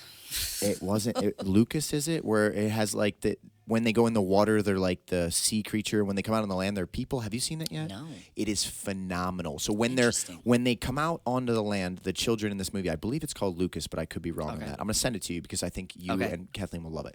I just watched it with my fiance's son. So when they come out onto the land, like when they're underwater, they're like these kind of mermaid creatures. Okay. Right. When they come on the land, they look exactly like normal people. So they start to develop relationships and everything with these normal people, but then they have this extreme fear of like, but they don't actually know that I have this other part of me that I'm afraid that if I show it to the world, I might not be accepted. Yeah. And the movie goes through this thing and there's turmoil and conflict, but at the very end, they actually stand in the light. They allow it to be raining, and they stand in the rain, which they build up. So they build up to the climax of the point where all of this stuff is going on. I don't want to ruin anything for you, but then they end up standing in who they really are, and the people end up accepting them, and then they find out multiple other of the town people that they thought were regular people were actually the same as them. Cool. So it is a phenomenal movie. Very cool. And you have to watch it. I will watch that tonight. So anyway, you have this in your heart. You've got this huge thing. You just hit it off with this woman. You're like, okay, like I like this woman. We have good energy. How in the world, like, what is your brain like leading up to that? And then how do you finally get to that stage? You can talk in as much depth as you want about this because it's fascinating. So I was like really afraid, to like, I guess just let her know. Because you never know how people are going to react, right? So we're talking and she thinks that I am just this like normal born man or, cisgendered man and so forth. And so we go on this date, hit it off, and I'm like, I don't know how to date, period. I'm like, I've never been on like a first date before, like not like that, not in today's world. You just found yourself in dating. Like, oh, you know what? I've been around this person. We have a relationship. We're dating now. Because it was always like, oh, your relationship. Oh, you meet in high school. Oh, you're in a relationship. Oh, you met at college. Like you don't just like meet up and go on like a blind date, So we go on this date, and like I'm like, I don't know if I'm supposed to like give her a kiss on the cheek at the end. I give her like, I don't know. I'm like, I'm not gonna kiss her on the lips. I'm like, no. But I'm like, I'm not gonna kiss her on the lips, and like, I don't want her to think that like I was withholding information from her that might upset her and like lead her to believe something else. Like I totally was just like trying to be respectful and not like, because I didn't know how she was gonna feel. So I don't want to be like, oh my God, you lied to me and then you kissed me or whatever. You know what I mean? So I was just trying to like respect boundaries. And so immediately after the first date, though, this is on your mind majorly because you hit it off with her really well, and you're like, oh, because you have a couple options there. Don't follow up with her and be like, you know what, I'm not willing to take on that obstacle yet. Right. Tell her immediately, or you could have just withheld it for a long period of time. So right after the first date, I want to hear what your mind is like. I'm literally like, I don't know what to do. I really like her. I'm like, I think she really likes me. And then I was like, when do you tell, like, I'm thinking, like, to myself, when do you tell somebody something like this? How do you tell somebody like this? And then I'm like, okay, what's your escape route if it doesn't go well? Like, and I'm like, and I finally told myself, like, we kept talking afterwards. She's like, do you want to hang out again? And I want to say we hung out one more time. I went to her house. And she's like, you can totally stay if you want. Like, she's like, I make fun of her for it. I'm like, you were trying to get me to spend the night on a second date. And she's like, shut up. But she's like, no, I literally meant, because she had lived about an hour away. So where we live now, lived out in Sterling Heights. I had ended up moving back home with my parents in Wyandotte. So it was about an hour drive.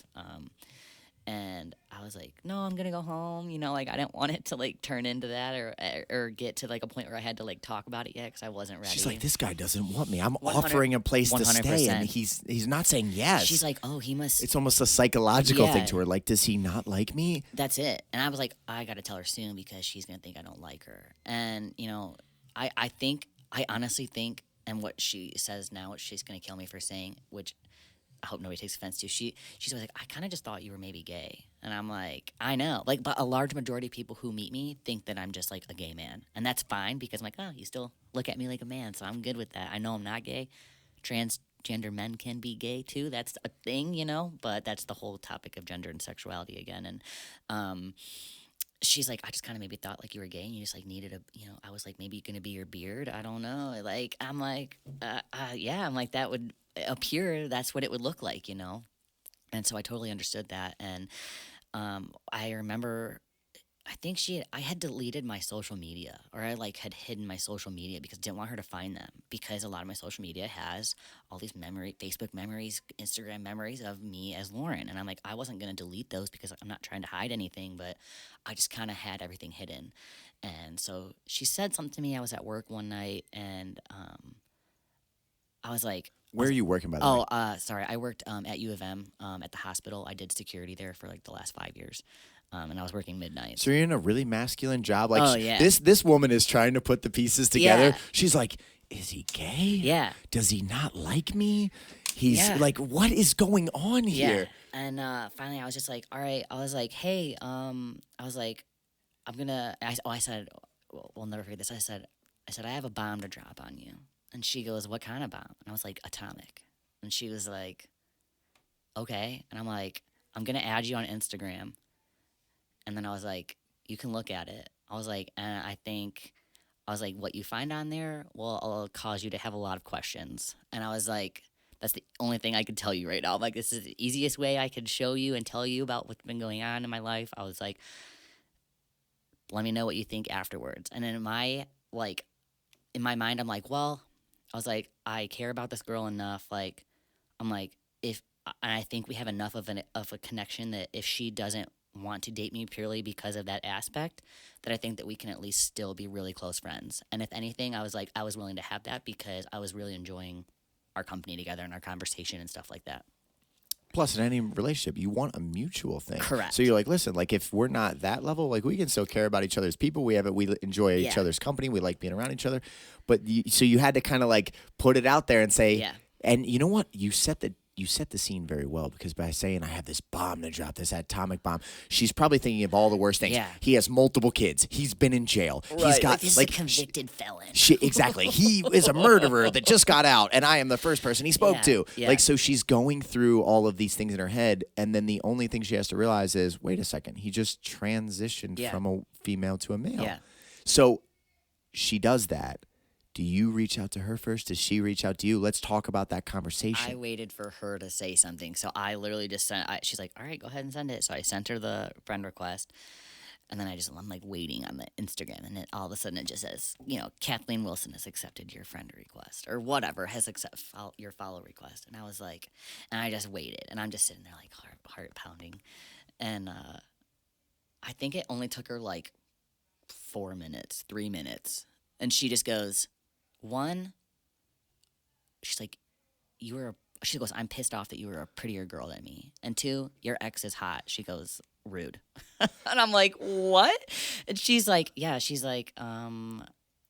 just goes, I'm sure I'm going to have like more questions to talk to you about. And she goes, but if that's what you were concerned about, she's like, I'm not really that worried about it right now. And I'm like, she goes, if it gets to that point, then, we'll talk about it later. And I Talk was like, about a weight off for Yeah. everything that was probably running through your mind for all that. I mean, this is the first time with a stranger Yeah. because it's a stranger that you met through a dating app. It's not a mutual friend that came from a group that was on a Yep. team or whatever it was.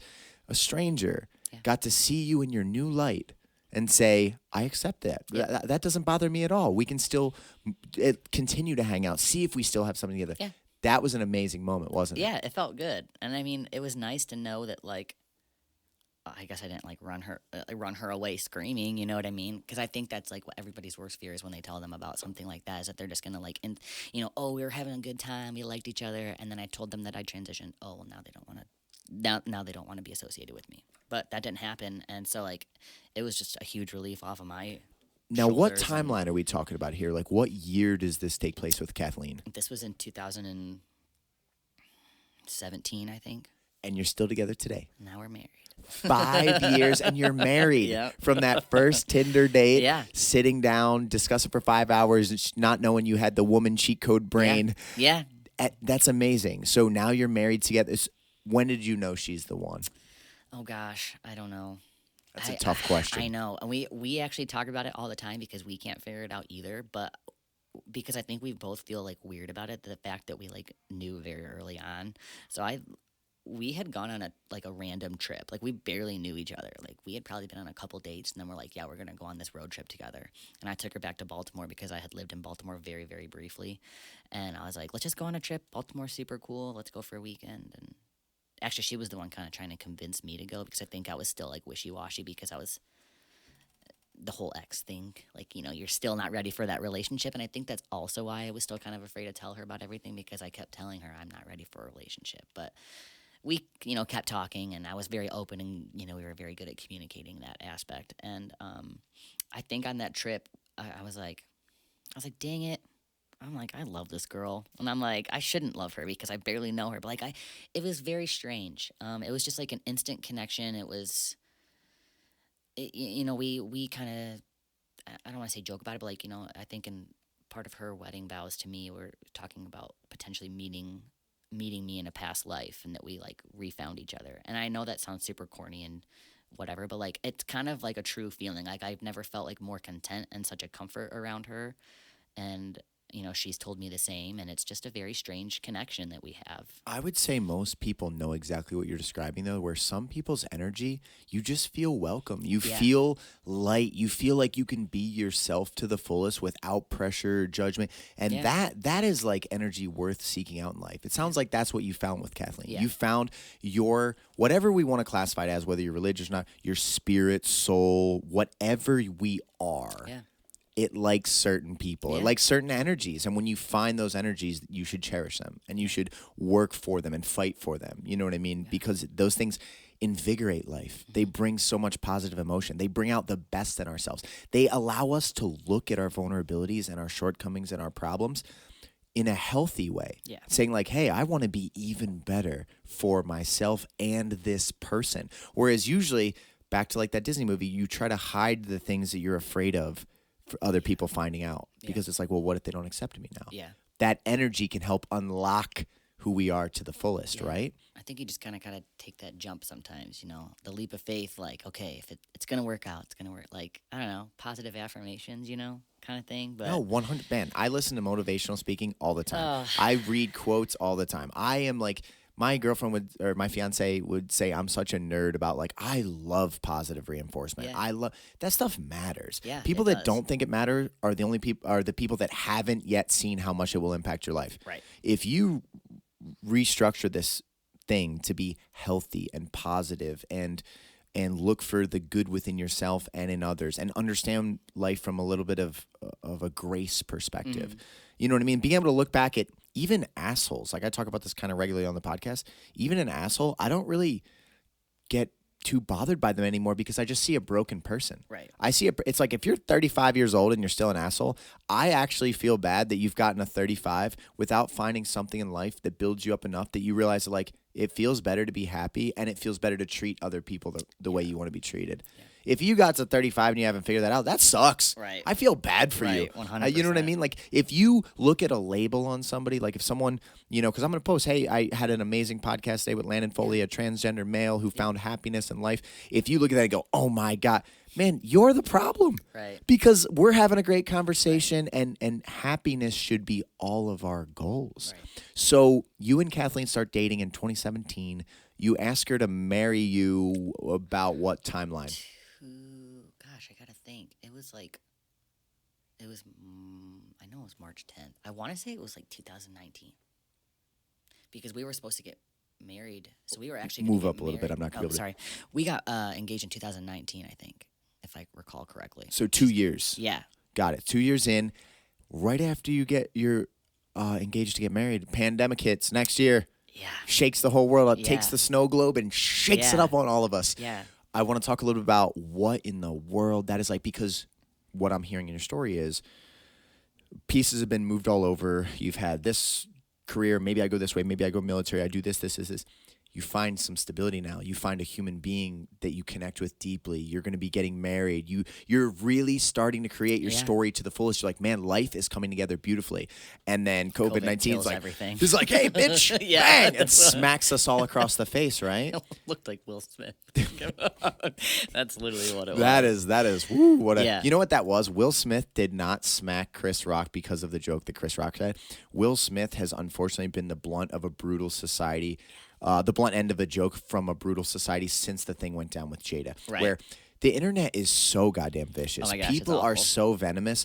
Like, I tell my fighters, like, you just can't even look at the internet. No, if just you make stay a off the post, internet. if you start doing anything in life, if you start being anything, there will be people that will try as hard as they can to make sure that you feel like shit. Yep. Because as you climb, if they see you climbing, especially if they know that they have potential within themselves to climb and they're not, Right. they are going to hate you, and they're going to talk shit to you, and they're going to talk shit about you, and they're going to try to break you Even though down. they're just sitting at home doing nothing but typing on a keyboard.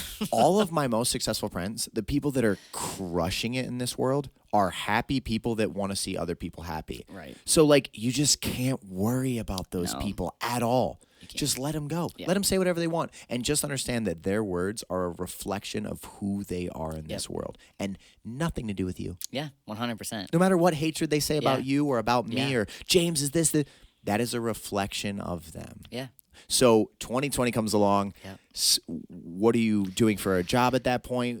What's a relationship look like? And then how in the world do you two handle the pandemic together? So I was still working at the hospital at U of M doing security. So I was stuck working at the hospital during the whole COVID thing, which was pretty scary at first, just because, all the unknowns and everything like that. And there's no vaccines or anything at this point, whether you're pro-vaccine or not, doesn't matter. You're just like, oh, am I going to get sick today or am I not? Am I going to bring it home to my family? I don't know. So we had actually planned on eloping in Ireland. And COVID crushed those dreams. So we had actually postponed, and then for a year, I think. And then since we had already had that vacation time requested off at work to go to our Irish wedding, we're like, well, we got nothing to do for 2 weeks. Let's go on a different trip. And the airlines were super cheap at the time. We ended up going out to the Pacific Northwest and checking out Seattle and Oregon and Portland and all that stuff. And we fell in love with it out there. And we're like, hey, we could get married here instead. Let's look into this. So, we made the decision to unfortunately not get married in Ireland, but we ended up coming up with a plan to get married out there, and then it kind of ended up being a better option for us. Our families were able to go, so like my immediate family, my mom, dad, nephew, and sister went, and then Kathleen's mom, dad, friend from college, and her best friend from childhood came. And you got married during 2020? 2021. Oh, actually. I was going to so say. we had postponed it, and then so we went on that vacation originally in 2020 during COVID, and then 2021 was when we went back out there to the Pacific Northwest and got married. So, yeah, that was a whirlwind. That was a lot of fun. I was actually surprised I convinced my parents to go to Oregon. My mom's pretty conservative, so she's like, Oregon should just fall off of the United States and float into the water. And then I'm like, all right, Mom, we're getting married in Oregon. Come on. And she's like, damn it. But That's she funny. went anyway. So it was, You know what? It was a good time. You know what? There's something that we're discussing right now that's super important is we lightly alluded to it earlier with like the labels shouldn't matter. Like whether or not you are pro-vaccine or not, like I do not care. Right. I don't care at all. You know what it is? Your choice as an adult. That's what I feel Decide. like we can agree on that over and over again because I don't understand why it's such a big deal to people. Like if you are pro-vaccine or not, or pro-trans rights or not, like whatever. Like, but you should still be able to respect somebody as a human being and be respectful and kind. And We need to get more of that. I I just don't don't- care which way you vote in the next election. I don't either. Care. I don't care don't. whether you're vaccinated or not. I don't care. You know what I care about? Are you a good person? Do you Right. try to better the world around you? Do you try to understand people? Do you try to do the right thing? Would you try to be there for someone in need? Like that's kind of what I care That's- about. Are you working on yourself? You're trying to present a better version of the Yeah. world. If you're doing those things, you're my friend. Right. You are welcome in my circle. You're not welcome in my circle if you're trying to harm people around you. Right. If you look at the label on someone and instantly say, because of one defining label, they must be all of Right. these things. That's just so untrue. Yep. It's so detached. It's a detached way of thinking. And you know what? Both sides of the political party, both sides of religious and non-religious, both sides of vaccinated and non-vaccinated, they're both guilty of it. Yeah. They look at the other side and they're 100%. like, you're the enemy. Right. Yeah. No, it's a person that chooses a different choice. I think it's more important on issues like, because you said like whether you're for trans rights or not. That's touchy because human beings deserve rights. Yes, There's not yes. really sides of that. You deserve Right. rights. We just have to have clear lines Right. that society agrees upon where we can operate in a state of happiness. Right. Because when you have undefined lines like, can a biological male that went through puberty compete in a female sport once they transition? Right. That's a line we just have to know. Because if we Right. don't set that line, there will always be extreme animosity. Right. We have to have that line. Because someone's daughter might be the 17th seed and now she doesn't get to go compete. She spent her entire life swimming. Right. We have to make those lines. But on topics of like someone's rights, that is every human being that has ever walked this earth, in my opinion, is granted from the universe, God, whatever you want to say it, the ability to pursue their happiness. They should be given those things. And as a civilized society, we should work towards those things. Right. And we should clearly define good from evil. Like if you're a murderer, I don't care that you go to jail. Sometimes we need to lock people up. Yeah. There was a certain wave of, I'm not going to go into this at all, but over compassion during a period where like, well, even though this person committed this crime or shot someone, like you don't understand their background or how they grew up. Like, listen, if you can't on a decide right from basic wrong. moral level, find out that it's not okay to kill someone or do Right. these things. I don't care your origin story. Right. We all have sad stories. Right. I know people that have come from absolute horrific sexual and physical abuse Right. and all of these things that have grown into phenomenal human And they beings. don't go and kill people. So as a society, we have to be. There are times to put your foot down. Right. There are times to say no, that is right from wrong, and we will not budge on that at all. But we need to have more of just human connection. Well, because you got vaccinated? Yeah. I did not. Who cares? To be fair, I had to get vaccinated Oh, because I worked at the hospital and they made you, but I probably still would have anyway, just purely out of You were religious or safety. non-religious? Spiritual. You know what? That's how I'd classify myself. Raised Catholic, but not going to church. I mean, I don't. I'm not- According to the Catholic Church, I'm going to burn in hell. So I don't know. According to Christianity, I just spoke to a phenomenal man the other day, Joe Amini. We were talking about the podcast Yeah. before he came on, and according to his true ideology, the way he believes, I will not go to heaven, Right. regardless of how good of an impact I make, regardless how I help people, regardless how benevolent I am. If I do not subscribe to his style of thinking, I will not go to heaven. Right. But at the end of the day, I don't care that he believes that, and he didn't care that I don't believe that. Right.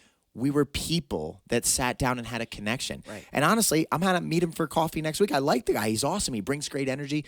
It's that same connection that you said where you can just feel good people. Yeah. So if more society looked at it that way, these labels don't matter. It doesn't matter if you vote. True story about me. I've never voted in a single election my entire life. Never. I don't know the But people. that's your I don't choice. know You know them. what I mean? I don't. Yeah. I don't know whether the story I'm being sold by the media on this person is valid or not. Right. I don't know and believe just because this politician said this thing. And if I don't know you, I'm not just going to blindly support it. It is my choice not to vote. So all of these things, where I'm trying to get to with the big topic of this is, the reason this podcast was created is because human beings can come together regardless. And the only defining factor that we should really separate should be good versus evil. Yeah. As like harm to people and society and damaging people to, hey, we're trying to live our best life, Right. man. We're trying to do the right thing. We're trying to level up. We're going to learn from our mistakes. Yeah. We're going to be a better set of people. And if we do that, life is going to be brighter. Life is going to be brighter. Life is going to be more accepting, more inclusive, more conducive of a healthier population psychologically. Yeah. So, like, we have to resist that tribal urge. The tribal urge is always like, this is my team. I hate your team. I just want people to be literally. I just want people to be nice to each other. And I know not everybody's gonna be nice to. You know what I mean? Like, there's always gonna be a bad apple or whatever. But it's just like I wish the Landon, world was a kinder place. I am on the don't know. exact same page. The number one thing that I wish is just people were giving each other more respect and more love and Right. kindness. Right. And like, if we start from that place, and if that is at the core, right, and that's where we branch out from, we're gonna make a difference. I hope so. If it's good people. And you know what? When they're bad people pushing bad ideologies, when you have angry people spewing hatred, we have to say, no, that's not healthy. Yeah. You know what I'm saying? And, Yeah. and then we come together. So I don't know if you realize, but we have done an hour and 40-minute dialogue, a long feature time. film. that is a feature film, dang. But man, it was fantastic having the conversation with you today. I guess the final thing I'd like to ask you on the podcast is just like, from where you sit today, like, what are the goals that you have set for yourself, whether it's personal, whether it's business, whether it's family? Like, where do you see yourself? If I had to say, hey, we're going to sit down in 5 years from now, like, where do you want that to be? What do you want that to look like? Or are you just taking it day by day? That's a good question. I'd like to say I take it day by day, but I guess business-wise, professionally, I guess that whole thing, I would potentially like to own my own business. We didn't touch a whole lot on it, but I'm a barber. Finally, after years of trying to figure out how to get through barber school and all that stuff, and it took me working full-time midnights and then leaving midnights instantly and at 6 a.m. and going straight to barber school for 2 years. I slept in my car. Like, it was awful. I finally got that finished in August, and now I'm licensed. And I think eventually I'm hoping 5 years from now I'm like secure enough in my career that I would feel comfortable opening up my own business. I guess that's really it. Family-wise, newly married, we don't know if we want to have kids or not. That's, something that we get to actually decide on rather than having oopsies, so that's good. So we might not ever decide that we actually want kids. I don't know. We're kind of selfish in that aspect of like enjoying our time together and enjoying not having kids right now, but that could change. So, yeah, I don't know. Hopefully get it my credit card debt paid off. That's about it. Maybe a new dog. I don't know. I don't know. I guess, there's no limit really. Taking it day by day and see where that leads us and where we want to end up and where we want to live and all that stuff. But I can't say that I'm upset about that. So I'm finally happy and feel secure enough, where I'm at personally to just feel comfortable. So That's wonderful to hear. Yeah. You can stand in who you are now, proudly facing the future and saying, hey, I'm ready to take on whatever is to come my way. Yeah. And I hope you start a business, because I'll tell you what, being on this end of it, when it's your project, it is so fun.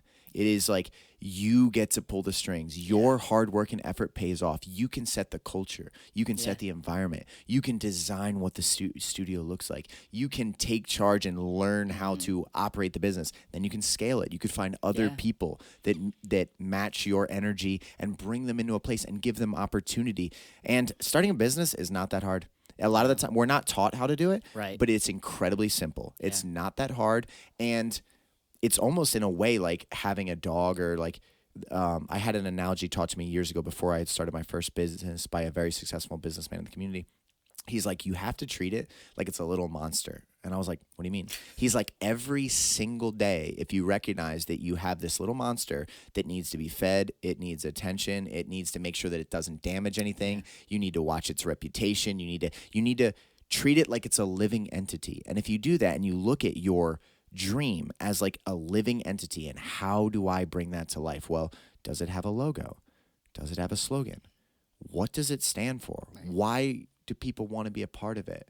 What am I, and you just every day give it a little energy. He's like, the next thing you know, that monster is massive, Blossomed. and then it can take care of you. It can provide resources. It can provide you with time, which is the ultimate freedom. Right. As somebody that is like successful now in my life, I have a beautiful home. I have a lot of good things. The number one thing that's the best is you can dictate what happens with your time. That right there, when you're an Right. employee that just has to show up from 9 Right. to 5, Right. you're subservient to that. You need that for your paycheck. When you can say, me and Kathleen are going to go see Italy for 2 weeks, Right. and my barbershop is still going to operate, and my employees are going to be cutting hair, and we're going to be functional. Yeah. That is like an incredible I don't have to freedom. go, oh, I got to request vacation. It's like, 100%. So, man, hey, I hope that, 3, 4, 5 years down the road, we could do a part 2, and Heck you could be yeah. saying, my barbershop is crushing it. Yeah. Shout out to this place. Come take a look. You know what I mean? Like, Yeah. because dreams and passion and energy makes life more fun. Yeah. And the more that you tap into that energy, the better your life experience is going to be. So, Landon, it was an honor to sit down with you today, and, we'll wrap this thing up. thank you so much for having me, James. I appreciate it.